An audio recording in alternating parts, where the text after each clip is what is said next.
Hi, John McElroy here. Somewhere in Farmington Hills, in a gigantic studio, where Kia is showing us its largest and biggest and most upscale EV, the EV9. It's gigantic. Take a look at this one. There's two different models, sort of a regular one and a GT, but let's talk about the regular one to begin with. You'll notice that the design is very geometrical, very angular, and yet it's got a pretty good coefficient of drag to it.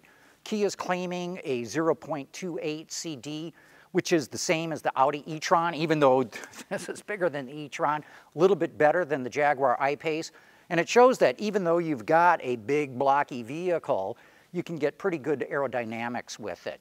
A lot of interesting features that I'll let you feast your eyes on, but this thing's really going to pop. It's a big vehicle. It's actually a little bit larger than the Telluride, and that's what they're comparing this to. Up to now, the Telluride's been the top of the line for the Kia brand. Now the EV9 is going to be it. One thing I really noticed is how big the rear door is. It's gigantic.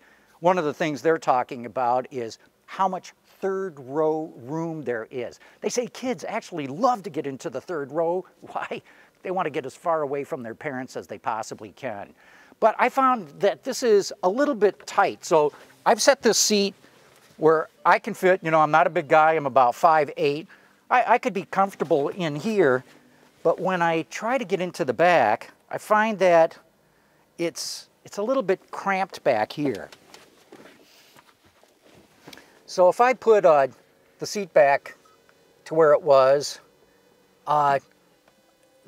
my knees are right up against the seat back. Now, tremendous amount of headroom, tremendous amount of shoulder room. So for smaller kids, I think this is going to be pretty good, but I think for bigger kids or adults, it's a bit of a squeeze. There's different battery packs that you can get for them, and let me consult my notes here. This one's got a 76.1 kilowatt hour battery pack. That will get you about 220 miles of driving range. There's also a bigger battery pack, and we'll move over to the GT version and talk about that. It gets a 99.8 kilowatt hour pack, and that'll get you up to about 240 miles.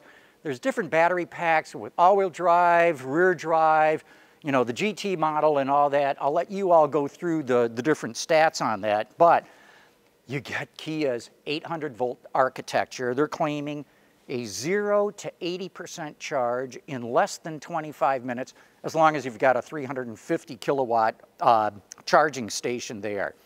And these things are pretty quick. I mean, for big vehicles, this looks like the slowest one is about 8.8 seconds, 0 to 60. That's decent. I think any enthusiast would find that acceptable. The faster ones, you know, with 379 horsepower and 516 foot-pounds of torque in the GT, you've got a 5-second 0 to 60 big honkin' SUV. The interior is beautifully done too. Again, very technical in its look, but relatively simple too.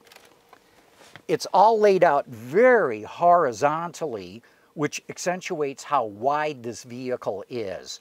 And no doubt that's exactly what the designers wanted. No word yet on pricing of what this is going to cost. They say it's going to be, quote unquote, very competitive. We'll find out what that means. It's already on sale in Korea and Europe. It goes on sale in the fourth quarter of the United States. And I can't wait to get in and drive this thing.